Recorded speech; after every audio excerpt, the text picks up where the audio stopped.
Hello student, chapter number 13 the vice minister का chapter explanation करवा दिया है। आई बटन पे आपको मिल जाएगा पार्ट 1। अब मैं इसके आगे का एक्सप्लेन करवा रही हूँ, तो स्टार्ट करते हैं। द मिनिस्टर एक्सप्लेन्स, मिनिस्टर ने समझाया। My opinion about each of them is proved correct. मेरा जो ओपिनियन था, जो मेरी सलाह थी दो सबके लिए, वो सब सही रही तीनों के लिए। I had instruct each of them to use his mouth only if he is couch. मैंने उन्हें पहले ही बता दिया था रूल कि वो अपने मुंह का इस्तेमाल करेंगे, जो कि अगर वो पकड़े गए तो। But each one has done so his own way according to his own character. लेकिन सबने अपना काम वैसे ही करा जैसा उनका कैरेक्टर है, जैसा उनका व्यवहार है। The eldest son has used it voluntarily. जो बड़े वाले बच्चे ने वॉलेंटली मतलब हाथ पैर चला के करा। द सेकेंड क्लेवरली, सेकेंड दूसरे ने थोड़ा चालाकी। And the third one was wise and truthful. और जो सबसे छोटा वाला था, यंगेस्ट, उसने बहुत ही बुद्धिमानी से और सच्चाई से काम करा। The king demanded all three son of the old minister in his court. King ने मांगा कि उनके तीनों बेटों को उनके दरबार में लिया जाए। He appoint each two of them according to his ability. उन्होंने बोला कि सबको अपनी अपनी एबिलिटी के हिसाब से, अपनी अपनी योग्यता के हिसाब से काम मिले। He then requested the old minister to give a few month. उन्होंने उनसे, ओल्ड मिनिस्टर से रिक्वेस्ट करी कि उनको कुछ दिन और दें, कुछ महीने और दें, two month to guide them, उनको सिखाएं थोड़ा फर्दर इन देयर जॉब। उनकी सबका जो काम है सबको अच्छे से सिखाएं तीनों को। And they were well settle. फिर वो अच्छे से हो, जब तक वो अच्छे से ये काम करने ना लगे। Answer the following question. Why did the minister wanted to accompany the holy man. क्यों मिनिस्टर चाहता था अब होली मैन बनना। The minister want to accompany the holy man बनना चाहता था because he was very old, क्योंकि वो बहुत बूढ़ा हो चुका था। His desire to devote rest of his life. वो चाहता था कि अब मैं अपनी बची हुई ज़िंदगी पूजा पाठ में लगाऊँ। What did king demand the minister. King ने क्या मांग करी मंत्री से। The king demand all the three son of the minister. Minister के, मंत्री के तीनों बेटों को इन हिज कोर्ट, उसके दरबार में मांगा। What did the minister advise the king. मंत्री ने किंग को क्या सलाह दी। The minister advise the king to appoint the youngest son for his position of minister. Minister ने सलाह दी कि उनके सबसे छोटे वाले बेटे को मंत्री बनाया जाए। What did the minister teach all his son. मिनिस्टर ने अपने बेटों को क्या सिखाया। He taught all his three son the rule of governance. उसने गवर्नेंस के सारे नियम सिखाए। How did the behaviour of three son of the minister differ. तीनों बेटों का बिहेवियर कैसा था।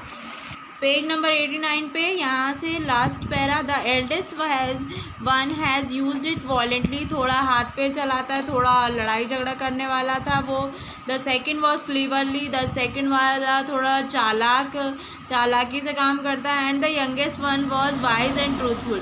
और जो सबसे छोटा है वो बहुत बुद्धिमानी से और सच्चाई से काम करता है। तो आइए, आंसर नंबर ई है, यहाँ से यहाँ तक। What was the test of minister put his son to। क्या टेस्ट लिया मिनिस्टर ने अपने बेटों से।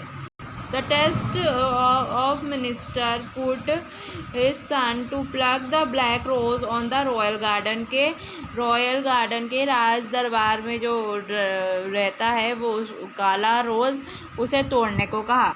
How did the youngest sun convince the king. छोटे वाले बेटे ने किंग को कैसे मनाया। The youngest son convinced the king with his polite voice। अपनी अच्छी सी बातों में। The king demanded the eldest sons to succeed the minister। बड़ा बेटे को मिनिस्टर बनाने को क्यों मांगा और क्यों बोला।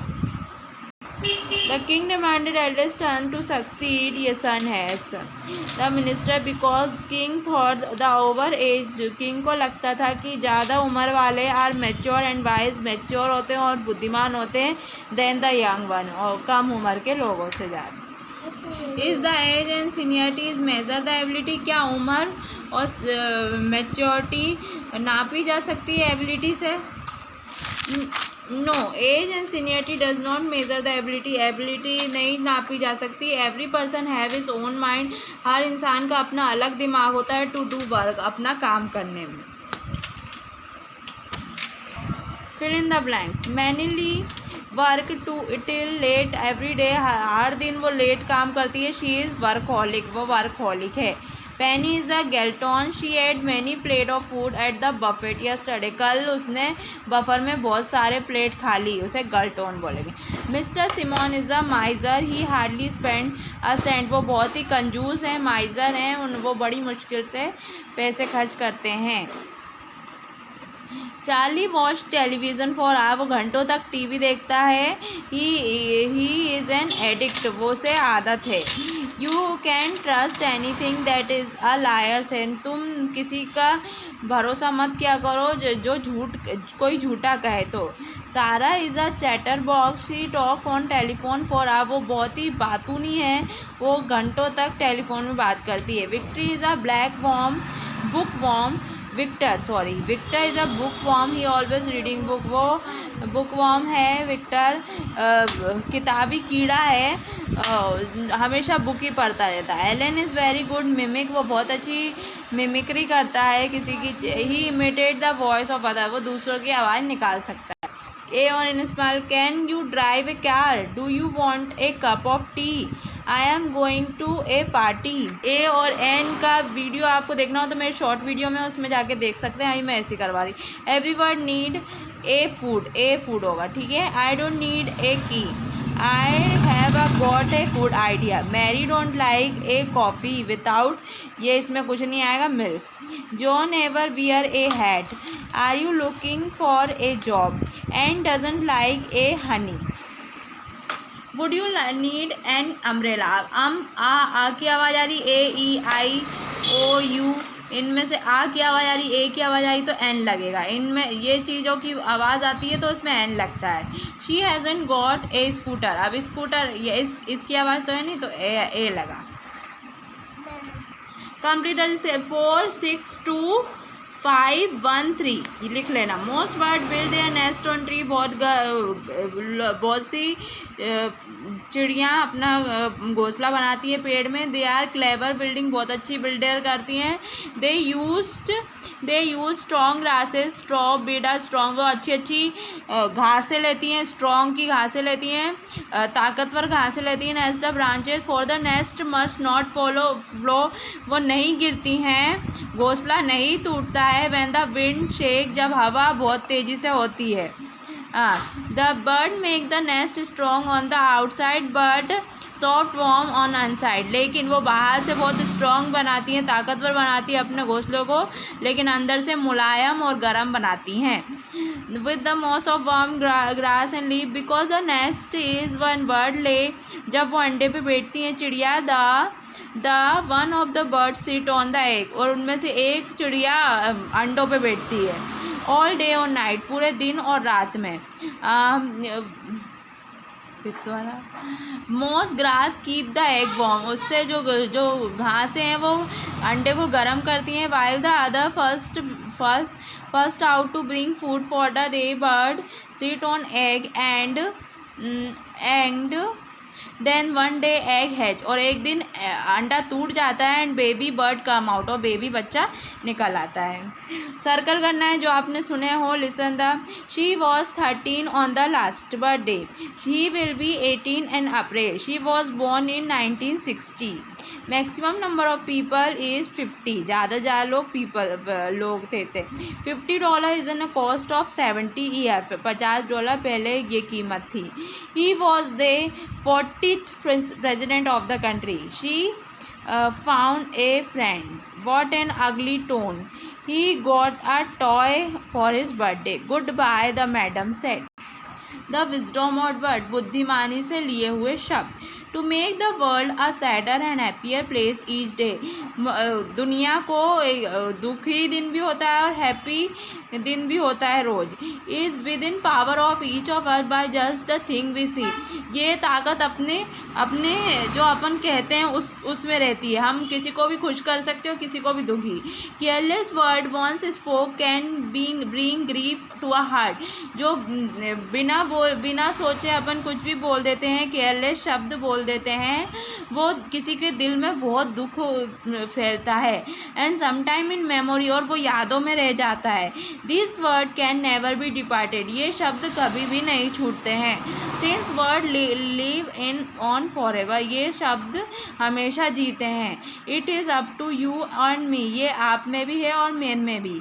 To see that what we see say each day, हमने देखा है कि हम क्या कहते हैं हर दिन।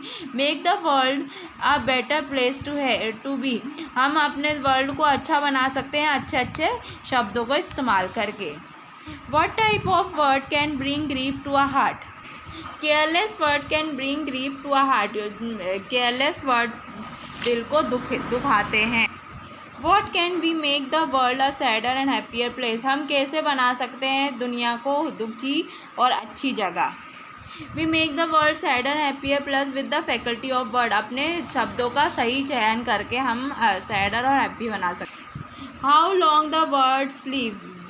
शब्द कब तक जीते हैं। वर्ड्स कैन नेवर डिपार्ट, शब्द कभी भी नहीं छूटते, कभी भी नहीं छोड़। What is the power of word, शब्दों की क्या ताकत है।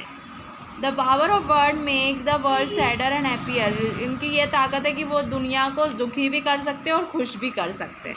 ओनली ह्यूमन मैन के faculty of word by nature, पूरे प्रकृति ने हमें ही शब्द दिए हैं इंसानों को। Does it make responsibility for use them wisely, क्या हमारी ये जिम्मेदारी बनती है कि उन्हें बहुत ही बुद्धिमानी से उसका इस्तेमाल करें।